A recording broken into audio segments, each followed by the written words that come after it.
A day of entertainment in Arlington, Virginia. The local Latin American community get together to enjoy their own music and culture. They're part of a global movement of poor migrant workers who travel to richer countries to work and to send money home to support the families they've left behind. Worldwide, it's estimated that flow of money amounts to a staggering $200 billion a year. What impact can it have in the fight against poverty? To find out more, Life has travelled to the United States and El Salvador to uncover this hidden economy.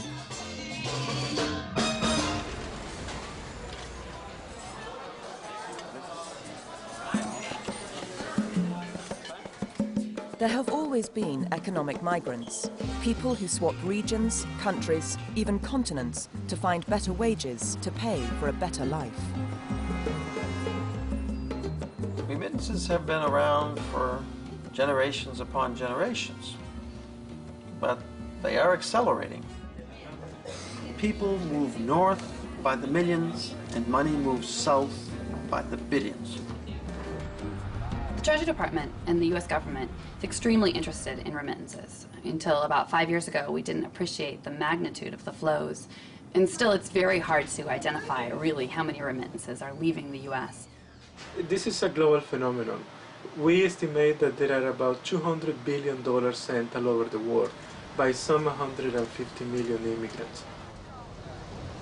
1 out of every 10 people on the planet either sends or receives money from abroad.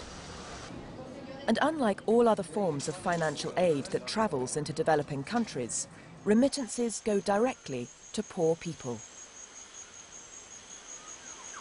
It turns out that remittances to Latin America are more than all of the foreign direct investment and all of the official development assistance, all the foreign aid combined. And these are enormous flows going into these countries, and they support tens of millions of families.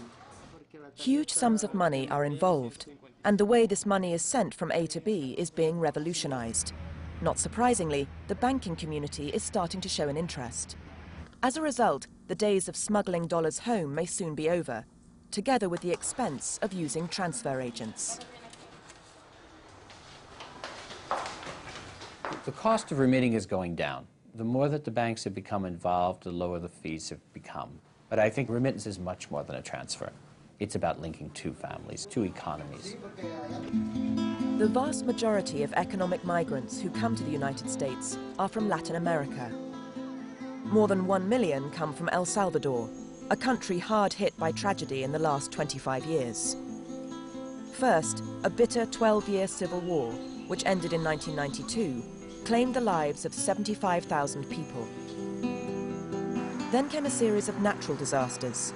Hurricane Mitch in 1998, followed by a number of earthquakes in 2001. Each has contributed to the country's poverty and sent tens of thousands in search of work abroad. As a consequence, remittances have leapt from less than $1 billion in 1994 to $2.5 billion in 2004, or roughly 17.1% of GDP. Today, the exodus of workers still continues, and the government has created a special ministerial office for them.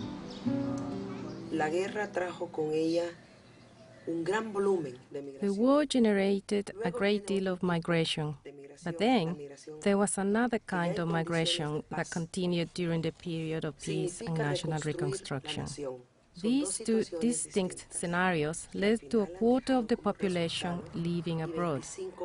This has an enormous impact on the political, economical, social and cultural life in our country. In rural areas like Tronalagua, up to 1/3 of the people depend on money from abroad. Julio and Ana Cortez are among them. Each month they get $200 from their elder children in Washington. It's made a world of difference to Julio and Ana and their remaining children. Here is the kitchen. Over there you have the utensils. The telephone to call my children. Here is the living room.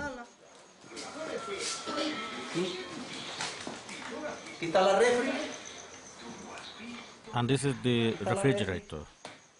In the part above, where you have the ice, is colder.